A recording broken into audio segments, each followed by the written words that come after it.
Hello, I'm Paul Beckwith, and in this video, I want to talk about millionaires and billionaires and their carbon footprints, basically. So, a couple months ago, a paper was published in a journal called Cleaner Production Letters. It was an Elsevier publication, reputable organization for scientific research papers, peer-reviewed. And the paper's called Millionaire Spending Incompatible with 1.5 degrees Celsius Ambitions. So, if you're like me and many other people that follow climate change closely, you realize that the 1.5 degrees Celsius ambition is really a pipe dream. But this paper also looks at 1.7 and 2 degrees. It looks at the remaining carbon budget, and then it tries to divide that carbon budget up into the, who's producing what in terms of income levels. So it looks at the top 10%, the top 1%, the top 0.1%, and the top 0.01% of wealth, people, of income, not income, but of net worth, I guess. And basically, the conclusions are very sobering. Not only that, not only is the number of people in those categories increasing, and they extrapolate the increase that's happened over the last few decades, a few decades out in the future. So they look at the growth of millionaires and billionaires, and they look at the growth of their carbon emissions, and they come to the conclusion that, yeah, there's no way these targets can be met unless there's something like progressive taxes, increasing taxes on increasing emissions. And of course, the very wealthy people have more power, so they can ensure governments don't do those policies that are required. So anyway, those are the harsh facts, and we know that it's perhaps not surprising, but most of the emissions of wealthy is a result of the things like super yachts, the growth of the number of people in the world with these massive mega super yachts, which are very high emitters of carbon. Also the increased number of people in the world with jets, private jets for air travel. And multiple homes by very wealthy people in multiple countries, that also contributes, but it's much less of a factor than the super yachts and the jets. So let's get right into the details of this paper. It's a bit obvious in retrospect, but not many people talk about it really. Cutting emissions goes on to the general public, right? Which is really, I guess it avoids the issue. So this is a very interesting paper by an author in Norway, another one in Sweden, another one in Germany, and it was published at the very end of 2022, beginning of 2023. So we know that there's much evidence saying that the wealthiest individuals contribute disproportionately to climate change. So this paper looks at the implications of a continued growth in the number of millionaires on emissions and its impacts on the depletion of the remaining carbon budget to limit global warming to 1.5. Okay, they say it's 400 gigatons of CO2, or 1.7 or 2 degrees Celsius. So they use a model to extrapolate the observed growth in millionaire numbers. So they got the growth in the number of millionaires between 1990 and 2020, and they extrapolate that growth out, and they look at emissions changes up to 2050. So the next close to 30 years, 27 years. So what they found was that the share of US dollar 2020 millionaires, so millionaires in US dollars in 2020 in the world population, will grow from 0.7% today to 3.3% in 2050. So a big growth. and that will cause accumulated emissions of 286 gigatons, and that's basically 72% of the remaining carbon budget. It's 72% of 400 gigatons. So this basically significantly reduces the chance of stabilizing climate change at 1.5 Celsius.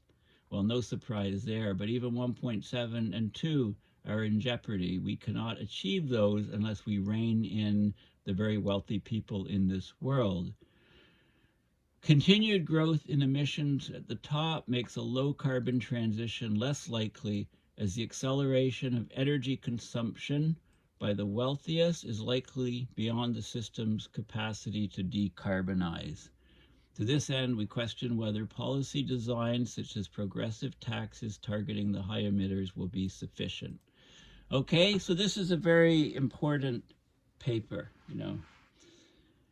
Okay, so basically let's talk about some of the background. So of course the Paris Agreement set a target of limiting global warming to 2 degrees Celsius above pre-industrial to pursue efforts to limit the temperature increase to 1.5. The IPCC, Intergovernmental Panel on Climate Change, they estimate that the remaining carbon budget for staying within 1.5 Celsius is the 400 gigatons. Below 1.7 degrees Celsius, 700 gigatons of CO2, and 2 degrees Celsius, 1150 gigatons of CO2. And the odds are a 2 in 3 chance of staying within these temperatures if you stay within this carbon budget.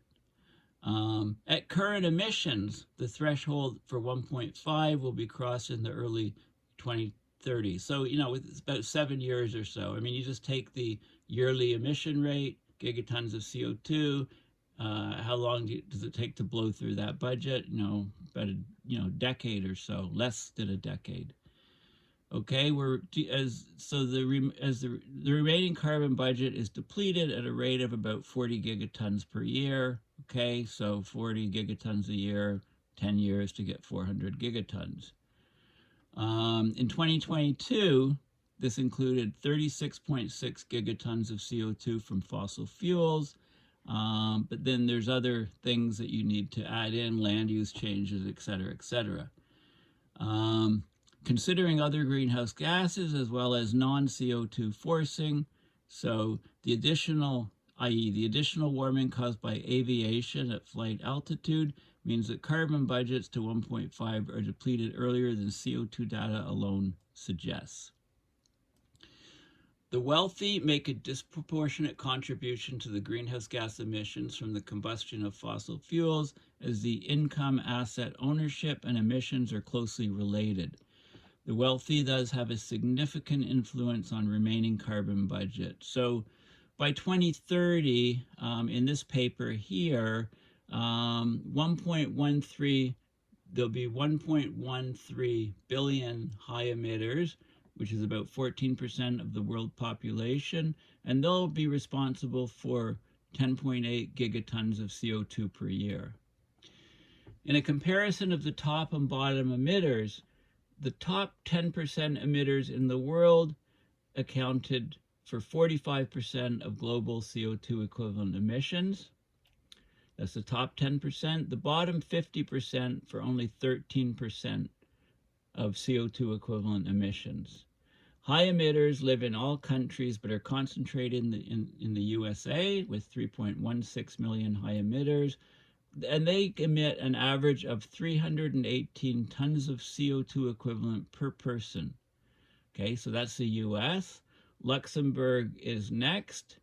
That's at 287 tons of CO2 equivalent per year, each person. Singapore, 251 tons. Saudi Arabia, 247 tons. And Canada, 204 tons. Okay, so basically an even newer paper, recent assessment, shows that the distribution has changed. The top 1% now is responsible for 17% of total emissions, the top 10% for 48%, and the bottom half of the world population only 12%. Okay, so there's an incredibly disproportionate role of the wealthy in driving emission growth. The top 0.1% emit in excess of 2,300 tons of CO2 equivalent per capita. Now, the global average is only 6 tons of CO2 equivalent. So the key drivers of the individual emissions include energy-intense transportation, especially private aircraft and private yachts. Also multiple real estate ownership in different countries. So the super wealthy, it's the yachts that are the worst, and then private aircraft, and then their real estate. So studies investigating celebrities, including U.S. billionaires, have found that individuals can cause emissions of up to 1,600 tons CO2 per year through the use of private aircraft alone. Okay? The largest source of individual emissions is, however, yachts. Okay? Close to 2/3 of the overall carbon footprint of the billionaires owning yachts is caused by yacht ownership. 2/3 of billionaire emissions are the yachts that they own. This implies a contribution to climate change that is up to 6,500 times greater for these individuals than the global average of 4.5 tons of CO2 per capita and year, or up to 300,000 times greater than the contribution of the poorest at 0.1 tons of CO2 per person, according to the World Bank. Okay, global GDP has grown constantly. It was 10.9 trillion in 1960 and 81.9 trillion in 2020, according to the World Bank. Emissions of CO2 from fossil fuel sources rose from 9.6 gigatons of CO2 in 1960 to 36.6 gigatons of CO2 in 2022. Okay, the world population, according to the UN, is supposed to increase to nearly 10 billion by 2050. Most of this growth will be in low-income countries. Okay, most important for emissions is the growth at the top. Okay, so the global wealth, financial and real assets owned by households grew by 7.4% in 2020 in spite of the COVID-19 pandemic. At the end of 2020, global household wealth totaled US 418.3 trillion, of which 28.7 trillion was added in 2020. Okay, the global number of millionaires expanded by 5.2 million in 2020 to reach a total of 56.1 million, or 0.72% of the world population. Okay, so basically we know the growth rates of millionaires, and we know the growth rate of their carbon footprint. So they put in that they did this model, and they wanted to see how much of the carbon budget would be used up by millionaires. So I'm not going to go into all of the details. I want to look at the figures here to get you an idea. There is a couple things that I should put here. Nominal millionaire numbers from 2010 to 2021 are provided by Credit Suisse. Historical geometric growth, exponential growth revealed by the data. There's an average growth rate of 7.9% per year in the number of millionaires. Okay, huge growth rate. A high growth rate to 2050 appears likely given trends in global population growth, GDP growth, and a marked increase in life expectancy. Of course, millionaire status is easier to achieve because of inflation. Okay, so emissions associated with wealth are based on, there's data from 1990 to 2019, as well as the data on the increase in per capita emissions for the top 10%, 1%, 0.1%, and 0.1% of the world. So that's in a table. A couple things also I want to point out that within the group of the very wealthy, billionaires lead the growth in per capita emissions due to specific consumption patterns. So this includes their housing, their air travel, and yachts. It suggests an average of more than 8,100 tons of CO2 equivalent which is 6,100 tons of CO2 per billionaire in year for a sample of 20 billionaires. Emissions are driven by yacht ownership. So the private yachts is 64% of billionaire annual emissions. Transport, that includes private aircraft, 34%. Real estate is only 2%.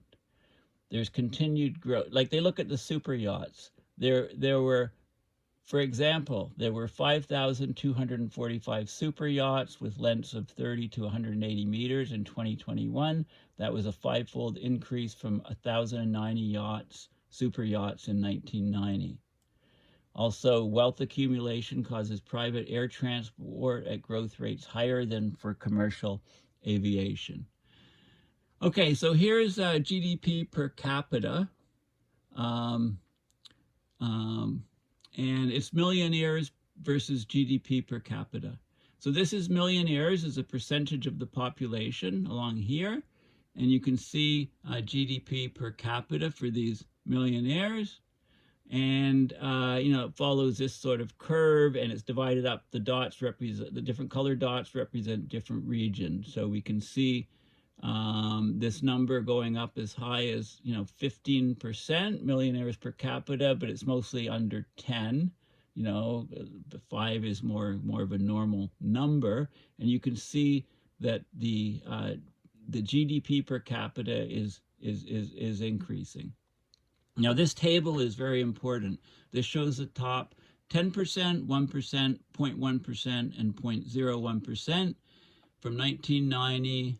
2000 and what's extrapolated to 2050. Here we are, so in 2020, the top 10% were about 21.8 tons of CO2 per capita.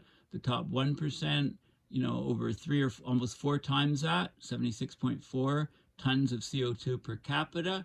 The top 0.1%, way higher. It's, an order of 15 times higher than the top 10%, and then the top 0.01% is 1784.3 tons per cap of CO2 per capita, and so this is an enormously a huge number. It's an enormous number, and it's because in this category you get the super yachts and you get all of the private jets and things, taking people to Davos and COPs and things like that.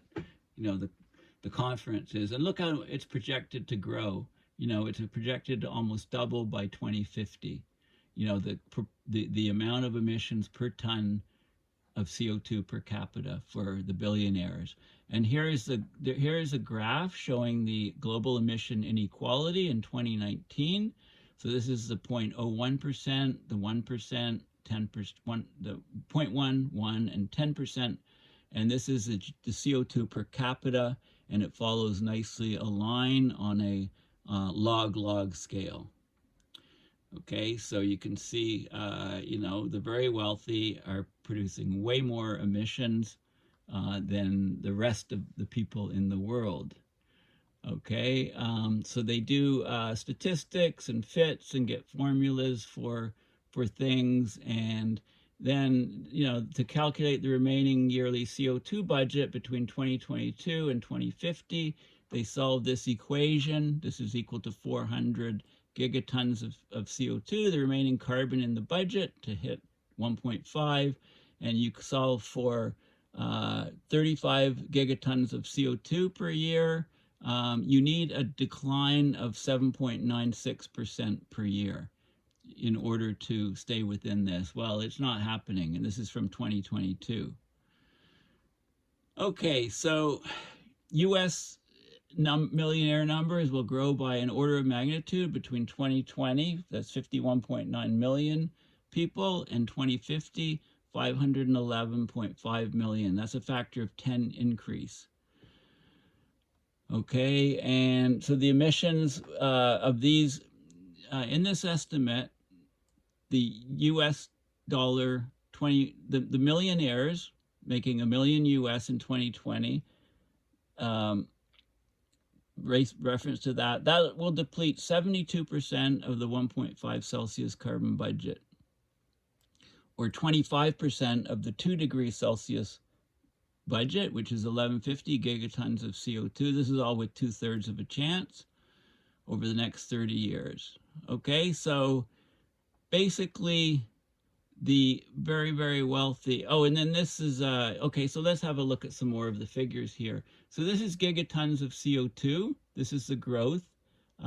So here we are here, about 35, 36 gigatons of CO2. This is historical CO2 emissions under here. This is the emissions coming from millionaires, and this is the remaining CO2 budget with a decrease of the 7.96% per year. And so you can see that the bulk of the emissions left to reach these targets is from the very wealthy, the millionaires, even more so from the billionaires. So basically, what could we do? There's a very limited chance of changing emission trajectories to net zero over the next 30 years if growth in millionaires and their emission patterns continues. Okay, so for instance, the construction of super yachts is still going at huge rates. So we need climate governance for the very wealthy people.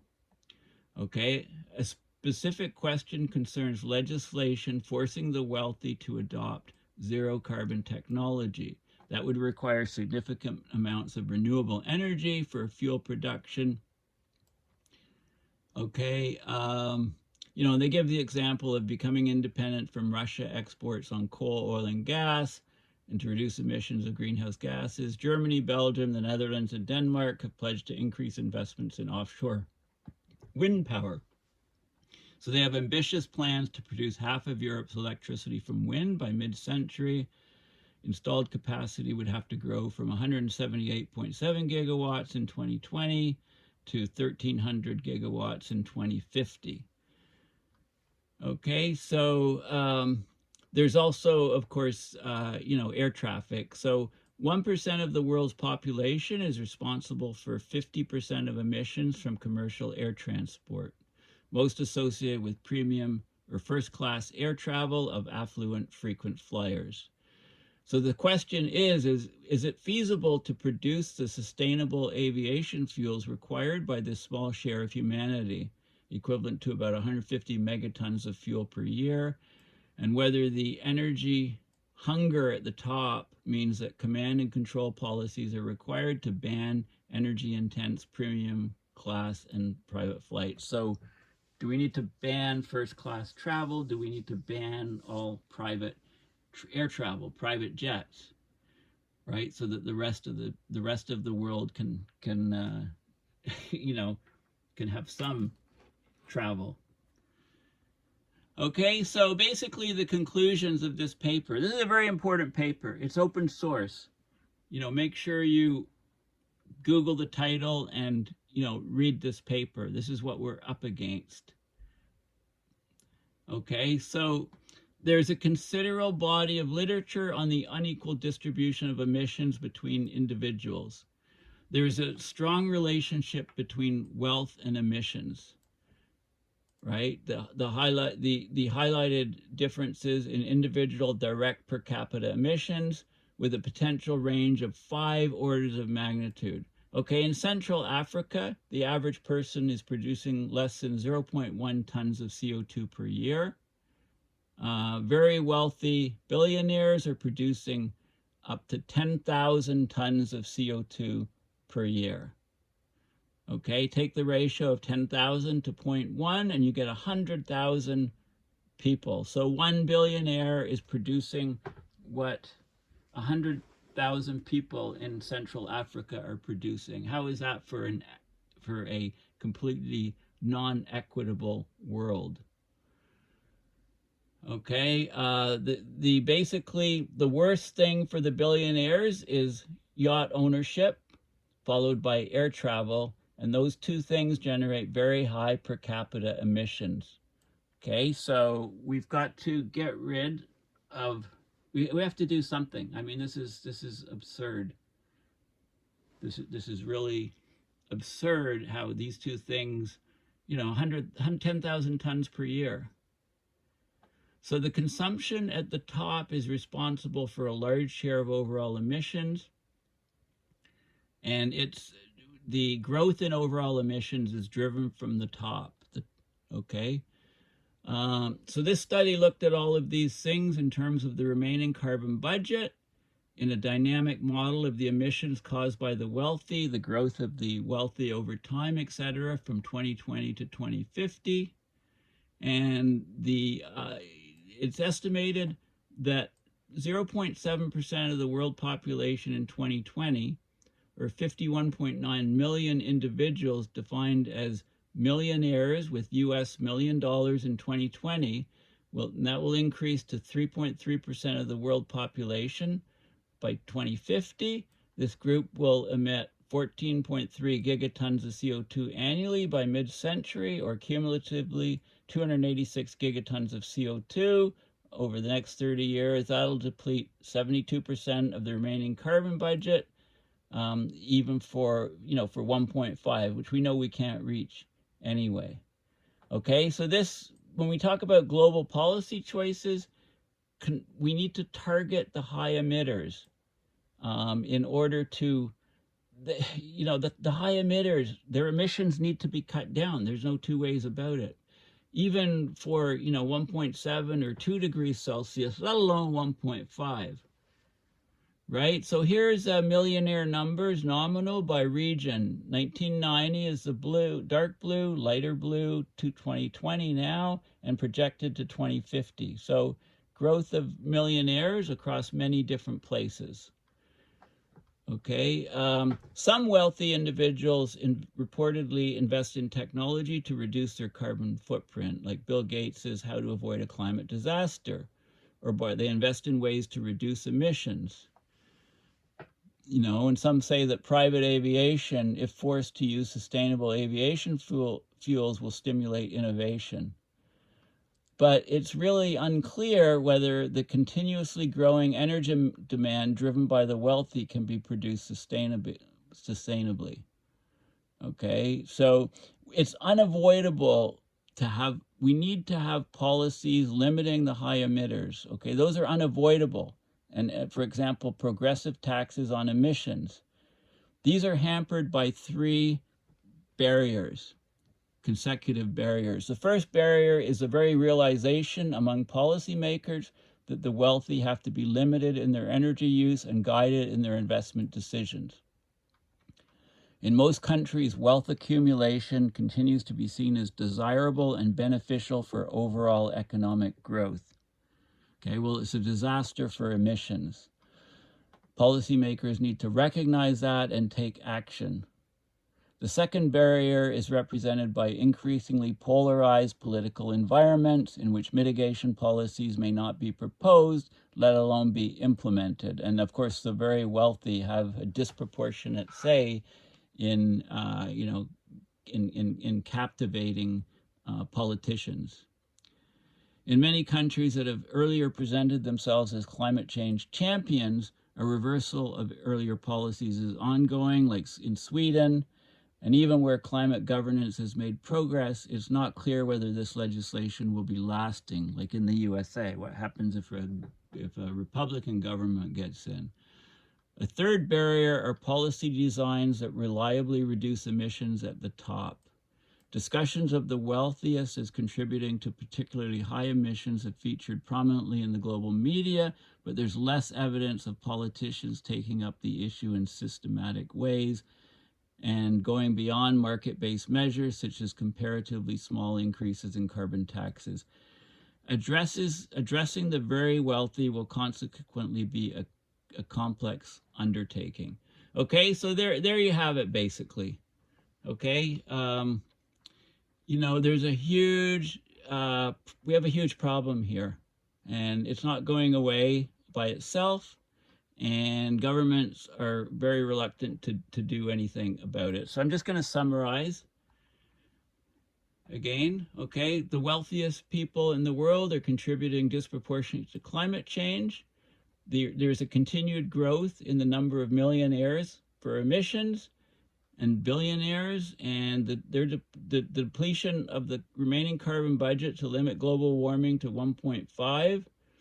About 72% of that it will be taken up by millionaires and billionaires, over the next decade. They're using they'll blow through that budget. They'll blow through the 1.7 degrees Celsius or 2 degrees Celsius budget. The share of U.S. millionaires, based on $1 million in 2020, in the world population will grow from 0.7% today to 3.3% in 2050, and they'll emit 286 gigatons of CO2, so they'll blow through the budget. That's 72% of the remaining carbon budget. Okay, so we need policy designs like progressive taxes, but we need much more than that. Okay, and this is a key table here, wealth and emissions per capita. And you can see that, Houston, we have a serious problem here.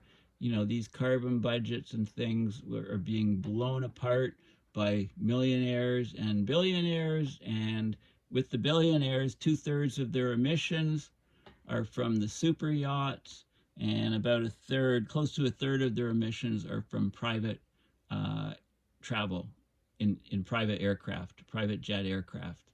And then, just a couple percent is due to their multiple homes in different countries. Okay, so that's the bottom line. Okay, so this is a very important paper. So I've gone through it, carefully, but, make sure you Google the title, have a look at it yourself, and let me know what you think about this. So thanks again for watching my videos on my channel. Please consider donating to my PayPal account to support my research and analysis and videos on getting this sort of key information about climate change to you. Okay, thanks again, and bye for now.